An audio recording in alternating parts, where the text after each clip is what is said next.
This channel does not promote any violent, harmful, or illegal activities. All content provided by this channel is meant for an educational purpose only.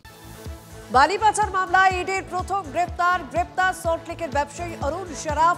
বিস্তারিত জানাবেন আমার সহকর্মী সুজয় সঙ্গে রয়েছেন। সুজয়, দেখো, বালি পাচার কাণ্ডের তদন্ত শুরু করার পর এই প্রথম গ্রেফতারি এবং যেটা জানা যাচ্ছে যে অরুণ শরাফ তার জিবি মাইনিং নামে একটি সংস্থার সঙ্গে সে আগে যুক্ত ছিল।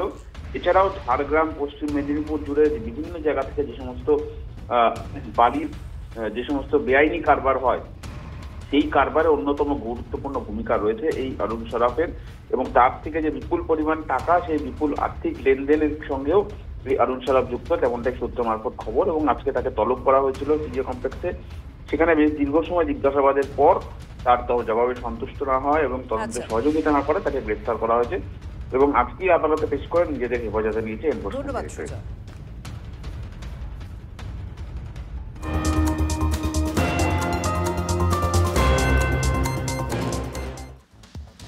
বাড়ি বাড়ি না গিয়ে অঙ্গনওয়াড়ি কেন্দ্রে বসে ফর্ম বিলি করছেন বিএলও, আর তার প্রতিবাদ করায় বিজেপির বিএলএ কে হুমকির অভিযোগ। বিতর্কে পূর্ব বর্ধমানের জামালপুরে 36 নম্বর বুথের বিএলওর বিরুদ্ধে থানায় বিডিওর কাছে অভিযোগ দায়ের করেছে বিজেপি। পাল্টা বিজেপির বিএলএ কুন্তল মজুমদারের বিরুদ্ধে কুৎসা রটানোর অভিযোগ তুলেছেন অভিযুক্ত বিএলও কৌশিক চট্টোপাধ্যায়।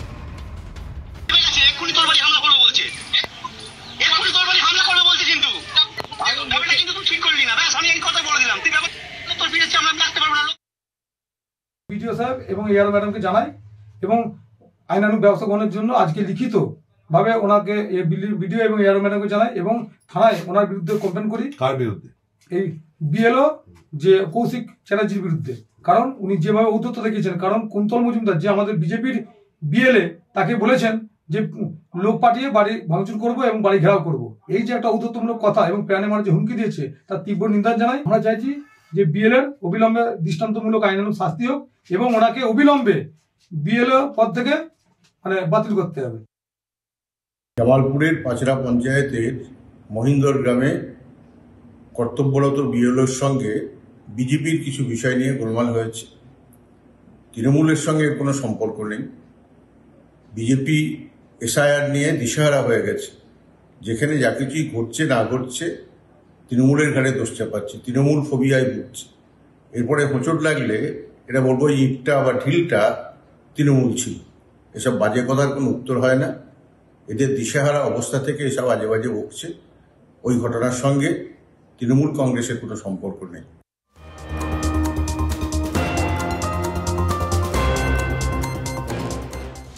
এদিকে জয়নগরের দিকে নজর রাখতে হবে। ইট ভাটার মালিককে রাস্তায় কুপিয়ে খুনের অভিযোগ উঠছে। মহিষমারি এলাকায় এই ঘটনা ঘটেছে। বিস্তারিত জানাবেন আমার সহকর্মী অভিজ্ঞান সঙ্গে রয়েছেন। অভিজ্ঞান, কি খবর পাওয়া যাচ্ছে? কে মারলো, কেন মারলো, পুলিশ কোনো ব্যবস্থা নিয়েছে? দেখো, এখনো পর্যন্ত এই ঘটনা তদন্ত শুরু করেছে জয়নগর থানা পুলিশ। তবে কি কারণে খুনের ঘটনা সে বিষয়ে কিন্তু কোনো রকম ভাবে কিন্তু কোনো অগ্রগতি ঘটেনি। যেটা ব্যবসা সংক্রান্ত কোনো খুনের ঘটনা, কারণ এই এলাকায় ওর যেহেতু এরা ইটভাটা রয়েছে এবং সেই ইটভাটা থেকে ফেরার সময় ফাঁকা রাস্তায় তাকে নৃশংসভাবে কুপিয়ে তাকে খুন করা হয়েছে এবং দুষ্কৃতীরা সেখান থেকে পালিয়ে গিয়েছে। ফলে তাদেরকে কেউ দেখাই যায়নি এবং যেহেতু কোনো এখনো পর্যন্ত পরিবারের পক্ষ থেকে সেইভাবে কোনো রাজনৈতিকগত খুন বা অন্য কোনো বিষয় কিন্তু যেহেতু কোনো ভাবে দাবি করা হয়নি, ফলে সমান্তরাল সমস্ত বিষয়গুলোকে মাথায় রেখেই পুলিশ তদন্ত শুরু করে দিয়েছে। তবে এই যেভাবে খুনের ঘটনা ঘটেছে এলাকার মানুষজন কিন্তু যথেষ্ট আতঙ্কিত হয়ে গিয়েছে। এলাকার একটা ইটভাটা তিনি চালাতেন এবং সেই ইটভাটা থেকেই বাড়ি ফেরার পথেই তাকে কিন্তু রাস্তায় কুপিয়ে খুন করা হয়েছে। ধন্যবাদ অভিজ্ঞান।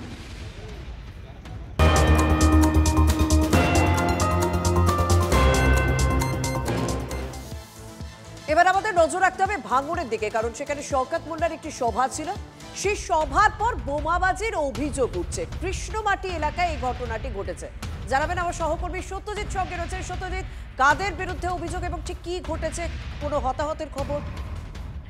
দেখো, চালতাবেড়িয়া অঞ্চলের কৃষ্ণমাটিতে শওকত মোল্লার একটি প্রস্তুতি সভা ছিল। ঠিক সভা শেষ হওয়ার পরেই এই কৃষ্ণমাটি এলাকার ব্রিজের কাছে একাধিক বোমাবাজি করার অভিযোগ, এবং সেক্ষেত্রে তৃণমূল যেমন আইএসএফ এর বিরুদ্ধে অভিযোগের আঙুল তুলছে, অপরপক্ষে আইএসএফও কিন্তু তৃণমূলের বিরুদ্ধে অভিযোগ করছে। আইএসএফ এর যুক্তি, সভা ছিল, দলীয় কর্মীরা উজ্জীবিত হয়েছে শওকত মোল্লার বক্তব্যে, তারপরেই এলাকায় উত্তপ্ত করার জন্য বোমাবাজি করেছে। অপরদিকে তৃণমূলের যুক্তি যে সভা বানচিল করার জন্যই কার্যত আইএসএফরা বোমাবাজি করেছে। ফলত বলা যেতে ধন্যবাদ সত্যজিৎ।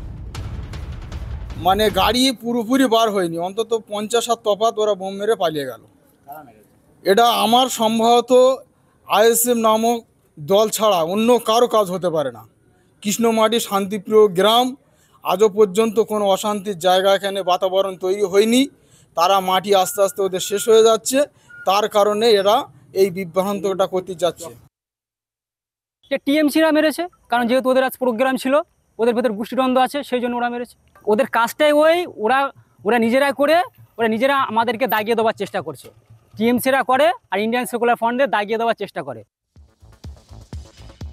26 ভোটের আগে জলপাইগুড়িতে পুরসভা স্তরে তৃণমূলের রদবদলের খবর পাওয়া যাচ্ছে। 3 পুরসভার চেয়ারম্যান এবং ভাইস চেয়ারম্যান পদে নতুন মুখ। জলপাইগুড়ি, মালবাজার ও ময়নাগুড়ির চেয়ারম্যান এবং ভাইস চেয়ারম্যান পদে রদবদল করা হলো। নতুন করে যেটা দায়িত্ব পেয়েছেন জলপাইগুড়ি পৌরসভার ক্ষেত্রে, আপনারা জানেন এখানে পাপিয়া পাল চেয়ারম্যান ছিলেন, তার জায়গায় ভাইস চেয়ারম্যান সৈকত চ্যাটার্জিকে চেয়ারম্যান করা হচ্ছে, এবং সন্দীপ মাহাতো যিনি চেয়ারম্যান ইন কাউন্সিল ছিলেন তাকে ভাইস চেয়ারম্যান করা হচ্ছে। মাননীয় সর্বভারতীয় সাধারণ সম্পাদক এই কথা বলেছেন একাধিক সভাতে, তিনি কিন্তু নিজেই ঘোষণা করেছিলেন যে পৌরসভার পরিবর্তন তিনি হবেন। সেক্ষেত্রে আমাদের দলের প্রসেস অনুযায়ী কিছু সার্ভের মাধ্যমে এটা হয়েছে, এবং তাতে এটা শীর্ষ নেতৃত্বের নির্দেশ অনুযায়ী হচ্ছে। এবং দল যখন মনে করেছেন তাহলে নিশ্চয়ই কিছু চিন্তা করেই করেছেন, কারণ সামনেই আমাদের নির্বাচন রয়েছে 2026।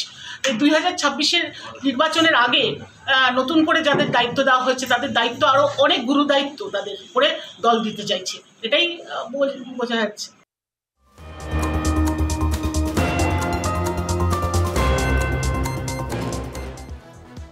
তমলুক পুরসভার প্রধান দীপেন্দ্র নারায়ণ রায়কে পদত্যাগের নির্দেশ দেওয়া হলো। আরো বেশ কিছু পদ থেকে তাকে সরিয়ে দেওয়ার কথা বলা হয়েছে। বিস্তারিত জানাবেন আমার সহকর্মী কনিষ্কর সঙ্গে রয়েছেন। কনিষ্ক, দেখো ধর্মিষ্ঠা, বিশ্বত সূত্রে জানা যাচ্ছে যে তমলুক পৌরসভার চেয়ারম্যান, যিনি তমলুক রাজ পরিবারের সদস্য দীপেন্দ্র নারায়ণ রায়কে দলে শীর্ষ নেতৃত্বের পক্ষ থেকে একটি নির্দেশ এসছে। সেই নির্দেশে বলা হয়েছে ওনাকে যেন আগামীকাল তিনি তমলুক পৌরসভার চেয়ারম্যান পদ থেকে পদত্যাগ করেন। যদিও এখনো পর্যন্ত যে লিখিত নির্দেশ দলীয় পক্ষ থেকে বা অ্যাডমিনিস্ট্রেটিভ পক্ষ থেকে সেই ধরনের কোনো লিখিতভাবে নির্দেশ না আসার ফলেও কিন্তু আগামীকাল তাকে পদত্যাগ করতে বলা হয়েছে। বলে রাখা ভালো যে বিগত দিনেও তিনি তমলুক সাংগঠনিক যে তৃণমূলের দল রয়েছে সেখানে তিনি চেয়ারম্যান পদে দল তাকে অভিষ্ট করেছিল, এবং সেখান থেকে দেখা যাচ্ছে কিছুদিন পরে দলের যে তোমার মনে থাকবে যে তমলুক পৌরসভা কর বাকি নিয়ে কয়েকদিন ধরে একটা তমলুকের তৃণমূলের অন্দরে একটা অসন্তোষ চলছিল, তারপরেই দেখা যায় যে তমলুক সাংগঠনিক জেলার চেয়ারম্যান পদ থেকে তাকে সরানো হয়েছে। এই সামগ্রিক পরপর একের পর এক স্টেপ দেখা যাচ্ছে, সেক্ষেত্রে তৃণমূলের অন্দরে যে একটা তমলুক সাংগঠনিক জেলায় একটা কোন্দল চলছে, তার জেরেই যে এইটা সিদ্ধান্ত নিল কিনা দল, সেটা এখন বড় প্রশ্ন রাজনৈতিক মহলে। ধন্যবাদ। ফুটবল মাঠে সময়ের সঙ্গে বদলেছে ম্যান মার্কিং এর ফরমেশন, আর এসআইআর এর বল গড়াতে না গড়াতেই তৃণমূলের একাংশ বিএলওদের সঙ্গে যেন স্ট্যাম্পের মতো সেটে গিয়েছে। ফুটবলের ভাষায় ম্যান মার্কিং, তা বলে ওমেন মার্কিং। জলপাইগুড়ির তৃণমূলের শিক্ষক নেতার পরামর্শ তো সেরকমই। পুরুষ বিএলও বা বিএলএ দেখলে কার্যত শিখণ্ডী হিসেবে মহিলা রাখার বুদ্ধি দিয়েছেন তিনি। কেন দেখুন। যখন মুখ করবো দলের একজন আমাদের মহিলা কর্মীকে রাখুন। মঙ্গলবার থেকে দুয়ারে দুয়ারে বুথ লেভেল অফিসাররা, তাদের ব্যক্তিগত রাজনৈতিক চিন্তাভাবনা যাই থাকুক, কাজের জায়গায় তিনি তো নিরপেক্ষ। কিন্তু রাজ্যের শাসক দল তো মুখ দেখে তো আর নিশ্চিন্তে থাকতে পারছে না। তাই জলপাইগুড়ির রাজগঞ্জের তৃণমূলের শিক্ষক নেতা অঞ্জন দাস একটু অন্যরকম পরামর্শ দিলেন।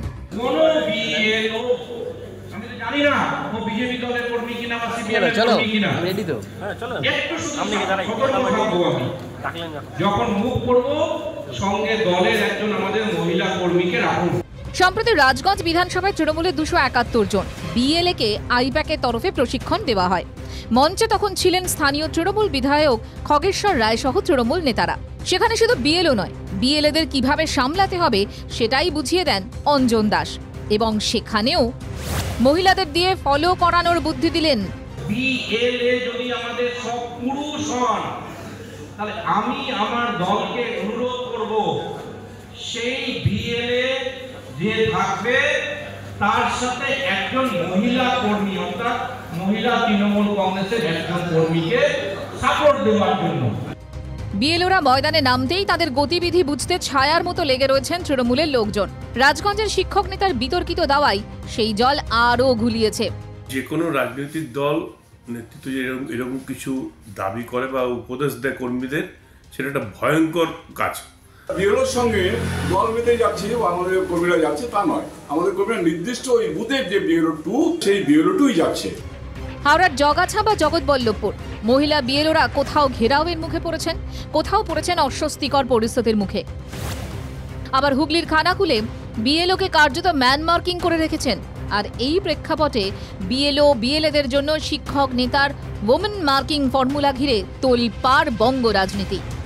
জলপাইগুড়ি থেকে নীলেশ্বর সান্যালের রিপোর্ট, TV9 বাংলা। এদিকে মহেশতলা আক্রান্ত বিজেপির বুথ সভাপতি 18 নম্বর ওয়ার্ডের তৃণমূল কাউন্সিলরের অনুগামীদের বিরুদ্ধে হামলার অভিযোগ উঠছে। সূত্রে খবর, বিজেপির বিএলএ অসুস্থ থাকায় বিএলওর অনুমতি নিয়ে এনুমারেশনের ফর্ম কিভাবে পূরণ করতে হবে তা বাড়ি বাড়ি বোঝাচ্ছিলেন বুথ সভাপতি। অভিযোগ, বাড়ি ফেরার সময় তাকে বেধড়ক মারধর করা হয়। মহেশতলা থানায় অভিযোগ দায়ের আক্রান্ত বুথ সভাপতি। SSKM-এ ভর্তি বিজেপি নেত্রী।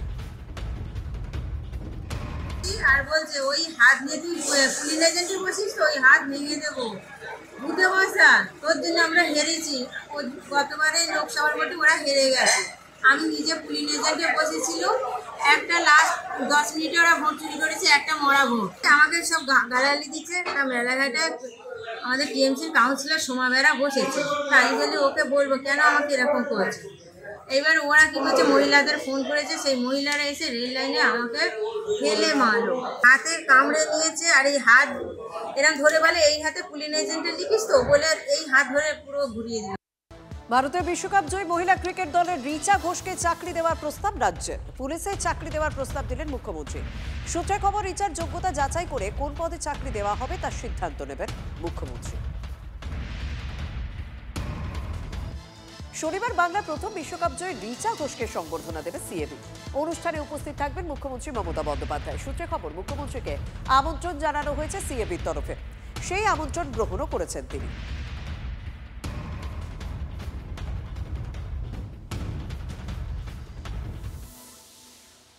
এদিকে আগামীকাল শিলিগুড়িতে ফিরছেন বিশ্বকাপ জয়ী রিচা ঘোষ। দীনবন্ধু মঞ্চে রিচাকে সংবর্ধনার আয়োজন করেছে শিলিগুড়ি পুরসভা। আগামীকাল সকাল 9টায় বাগডোগরা বিমানবন্দরে রিচাকে স্বাগত জানাতে যাবেন খোদ মেয়র।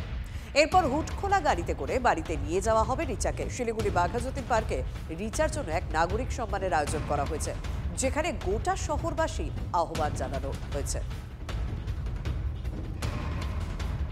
মানুষ রিচার এই সাফল্যটা সবাইকে অনুপ্রেরণা যোগাবে। বিশেষ করে ছোট ছোট ছেলে মেয়েরা, তারা তাদের জীবনের বিভিন্ন ক্ষেত্রে রিচাকে অনুপ্রেরণা হিসাবে, মডেল হিসাবে সামনে রেখে তারা আরো সাফল্যের দিকে পৌঁছে যেতে পারবে। এটা বিশ্বকে জয় করেছে।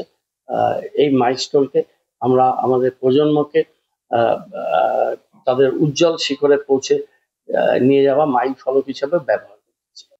প্রাথমিকের নিয়োগ নীতিতে বদল, টেট পরীক্ষার গুরুত্ব বাড়ালো শিক্ষা দপ্তর। আগে টেটের জন্য বরাদ্দ ছিল 5, যা 1 লাফে বেড়ে হলো 25। প্রশিক্ষণের জন্য বরাদ্দ ছিল 15, যা কমে হলো 5। একই সঙ্গে একাডেমিক্সেরও বরাদ্দ কমছে।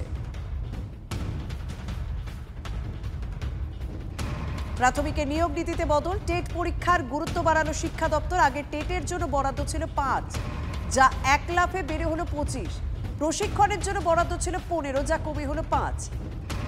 একই সঙ্গে একাডেমিক্সেরও বরাদ্দ কমেছে।